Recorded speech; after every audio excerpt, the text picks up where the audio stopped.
Hi everyone. In this video I'm going to show you how to use GeoGebra. So just search up GeoGebra and start the calculator. Then we've got this workspace here. Now I'm going to import an image. So this is the one. Just drag this across and take a moment before it'll transfer in, and there it is. So this image is a picture with water shooting out of the hose, making a nice little curve here. And I want to try and model, mathematically create an equation that matches the shape of the water coming out of the hose. So a couple of things. When we import, we get 2 points, A labelled A and B, and these are the handles. We can resize the image by dragging those. We can, I find it easier if we click them both onto, if you get close to an intersection on the grid, it sort of clicks onto that. And then I can just sort of rescale that easily. Now the other thing is I need to have an object in the view where I know the size of that object, so I can scale the photograph to match the size of the grid. And I happen to know, I measured this before we did the picture, that the length of 5 bricks is 1.2 meters. So this is how we're going to handle that. At the moment I'm in the Algebra tab, and this shows me the different objects. If I move to the Tools button here, I will put a couple of points. They can just be anywhere at the moment. And then come down here to distance or length, click on that tool, and if I click point C and point D, it tells me the distance between those at the moment is 3, so that's fine. Now I think what I want to, and be careful too, I still currently have distance tool selected. If I want to start dragging and moving things around, I have to go and select the moving tool. So now I can start doing things.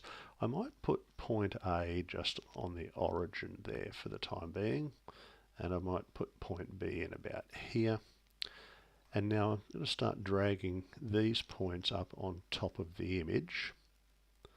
And I know that's pretty small, so I can either use the controls here to zoom in, or I can use the scroll wheel on my mouse to zoom in. That's getting a bit better. And if I put point C here, you notice how it's dynamically updating the distance between as I move them around. So where is the fifth? Is that 1, 2, 3? That's only 4. So I'll move that across to 5 bricks. And that says it's 2.03. Well, that's wrong. I know it was 1.2 meters there. So what I'll have to do is shrink the size of this down a bit, and now I'll have to move those points in again. So it's a little bit of trial and error and going backwards and forwards. Now I can't remember exactly which 2 bricks that I measured, so I'm going to have to just hope that all the bricks were equally spaced as the 1, 2, 3, there it is. Still too big. So let's shrink that down to 3. I'm going to go fairly large steps until I get close.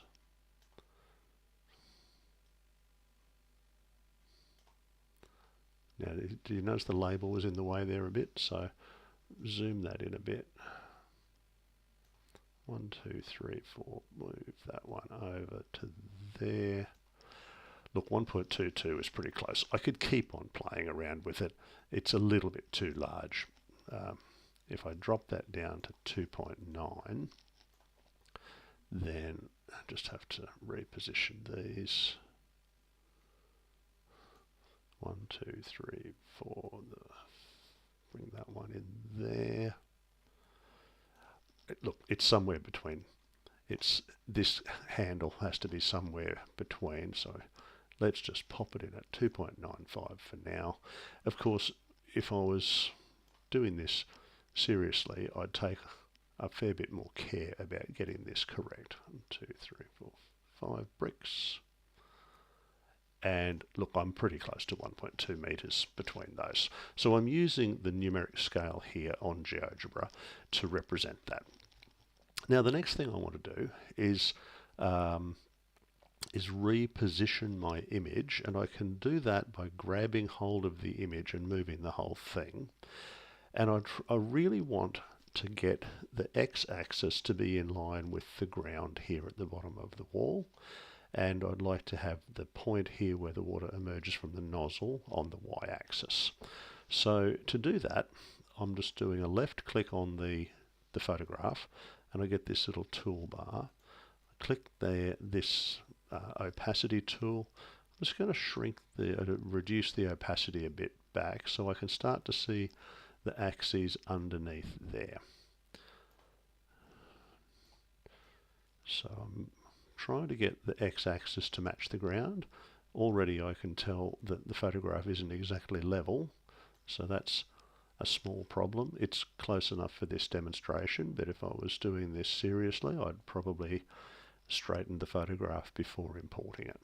And I think that's close. So the x-axis is almost at ground level. I'll just make a bit of a compromise there. I think that's slightly better. And then I've got the water emerging from the jet just here from the nozzle of the hose. So the origin of my coordinate system is here, and this would be the part of a fountain, say, which is a certain distance above ground level, and that's where the water's shooting out of the fountain. Now that I'm happy with that, I'm going to use this was the picture menu, the three dots, and I can then click Fix Object to Screen. And this means I can no longer drag the photograph around accidentally. And if I go back to the algebra view, I can hide point A and point B, so I can't accidentally resize the photograph as well. So that's important. Now we're already at 7 minutes for this. I think this is going to become a very long video if I try to do it all at once. So I'm going to stop here and call this part 1, and then we'll come back soon for part 2. Thanks for watching.